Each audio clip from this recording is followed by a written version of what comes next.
In this episode we carry on with the build, moving into final detail finishes and paintwork. Due to the length of the episode, this is split into two sections, 3A and 3B. After taking a long hard look at the build so far, I was dissatisfied with the way the hinge pins looked on the bonnet sides, as they looked too heavy.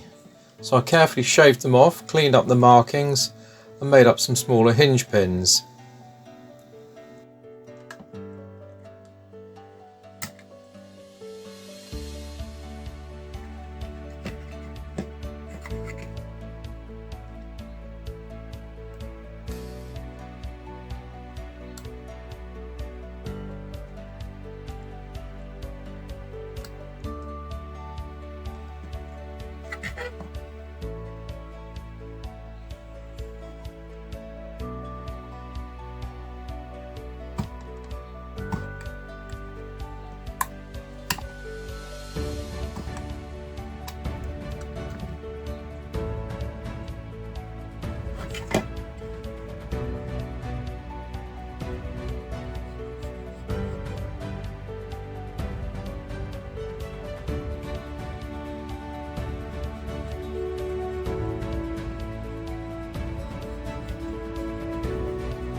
Next, a couple of holes were drilled into the transmission housing for the cast pillars to be inserted where long bolts pass into the casing, and some smaller holes drilled for the hexagonal head bolts to be fitted later.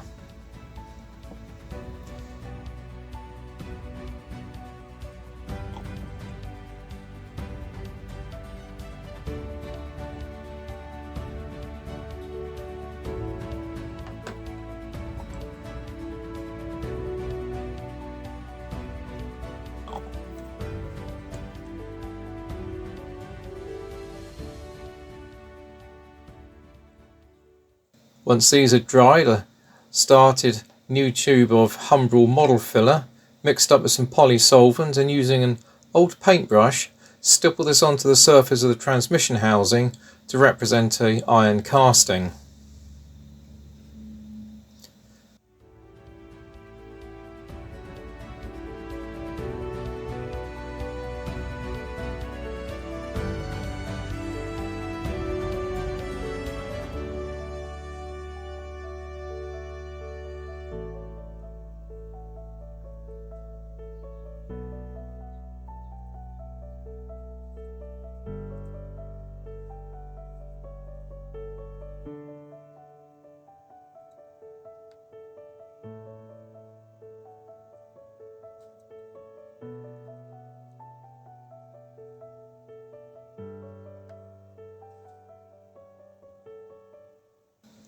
Then it was time to clean up all the parts.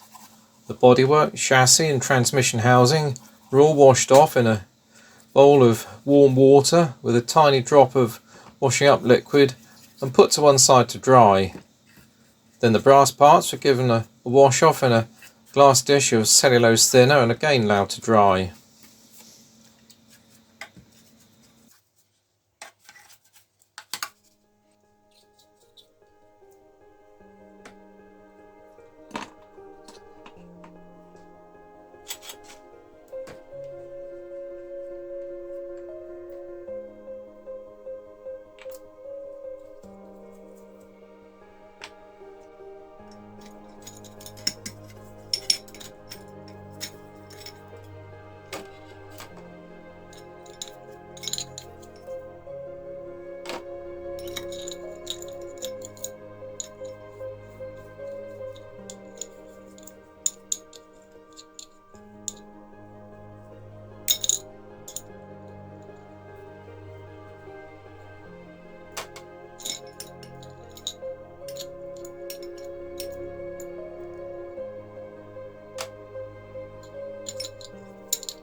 Once these had all dried overnight, the bodywork and chassis were sprayed in a rusty brown colour and left to dry for another 24 hours.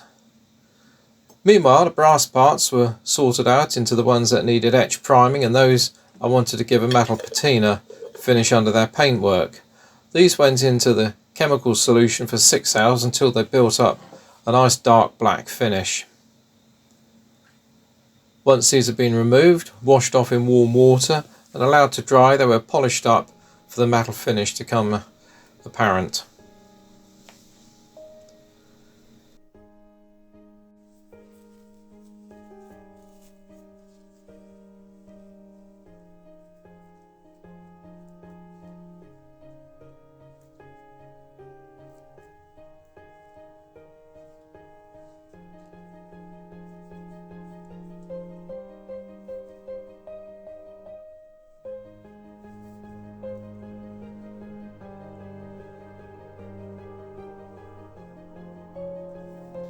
With the body and chassis now dry in a dark brown colour, it was time to mask off areas with Humbrol Maskol fluid applied with a coffee stirrer and cocktail stick.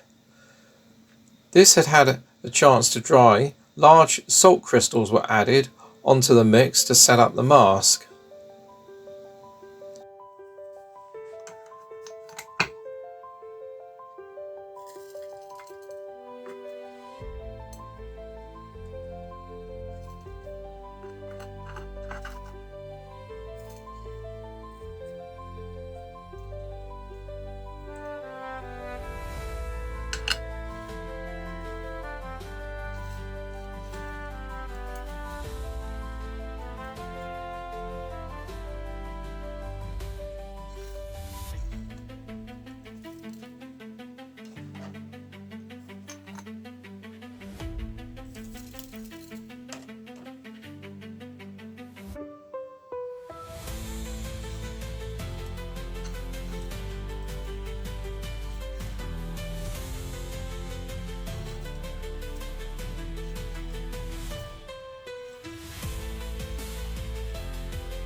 Then it was time to overspray in a grey primer. After 12 hours the body was sprayed in dark yellow.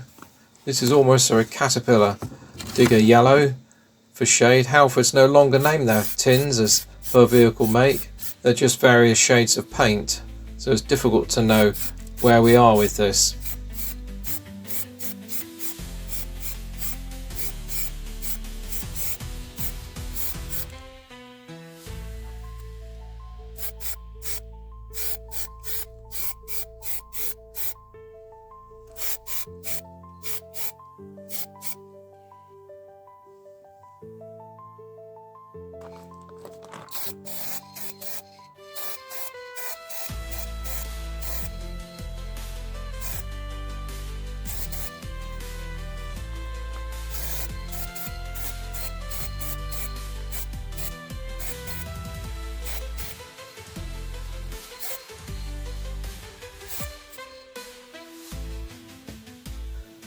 As it was very warm outside, the paint dried quickly and several coats went on in quick succession. These were all then left for 12 hours to set up before stripping off the mask with a wooden spatula on top cocktail stick. Thumbnails also worked well, and finally all washed off in warm water to remove the salt crystals that had stuck on and paint flakes before putting to one side to set up hard for a day or two.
The side panel and rear of the cab had a spot of gloss varnish brushed onto it, so the number 4 could be applied along with a single live cables overhead warning symbol.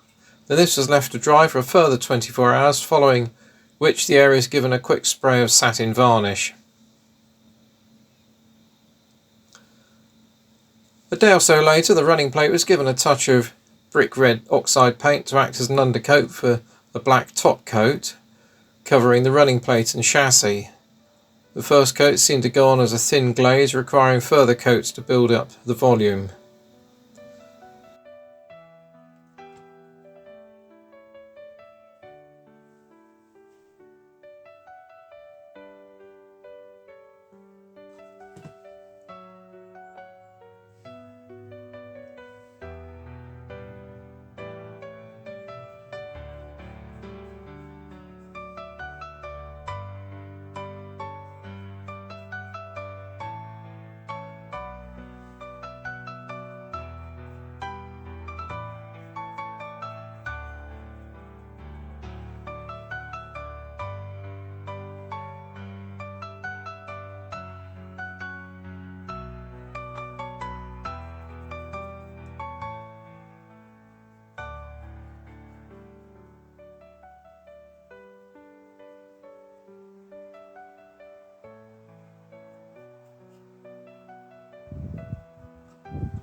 And this was followed up with painting the cab inside a light ivory and the buffer planks red.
The transmission housing was first painted in a metal coat, gunmetal as a base coat. I then overpainted in a stipple with a Humbrol satin green to give a nice engineering look for the casting.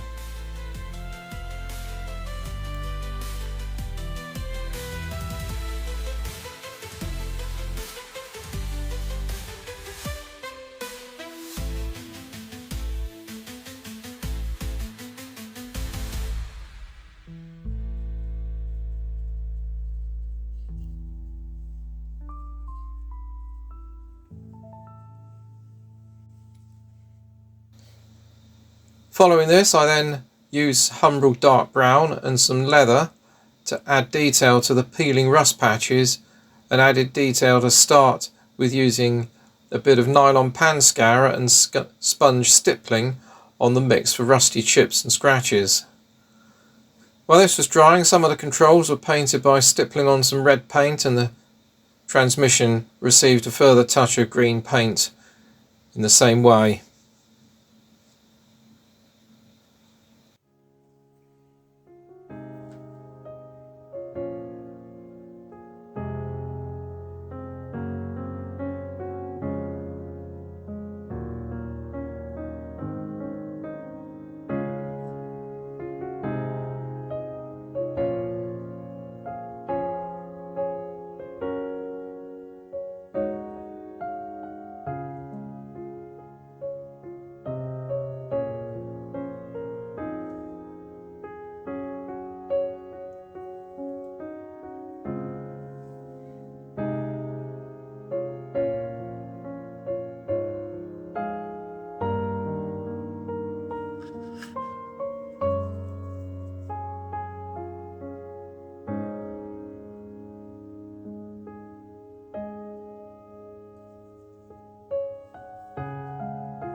Once this had dried for 24 hours, I made up a wash with thinners and some dark brown rust, adding in some leather for a lighter rust tone.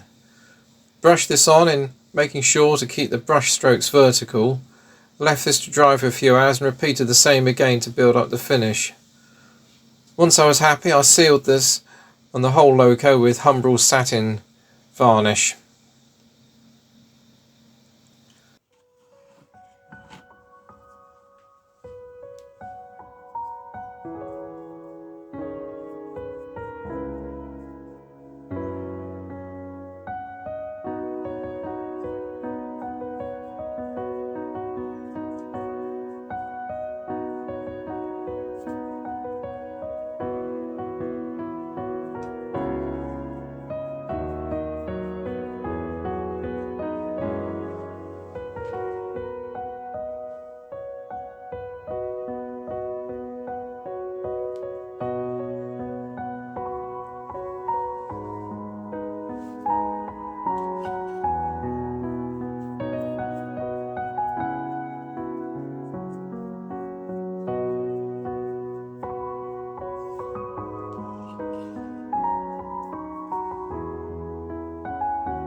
It is now time to turn my attention to the exhaust pipe.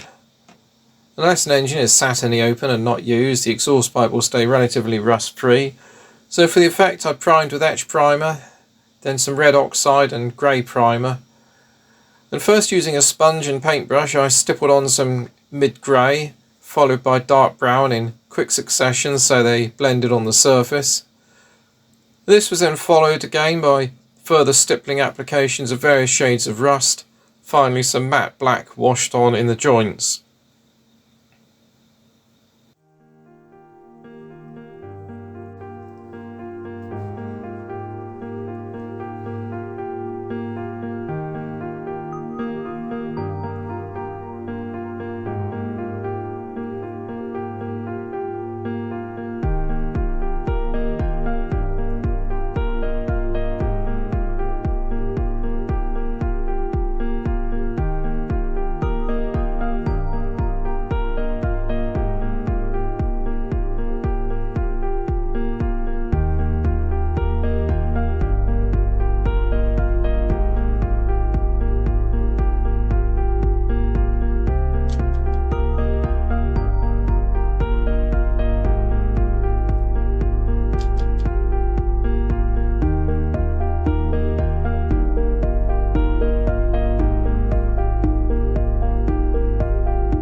So this now brings us to the end of this episode.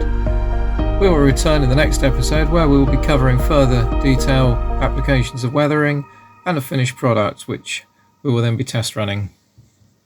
Please remember to like and subscribe and follow our episodes.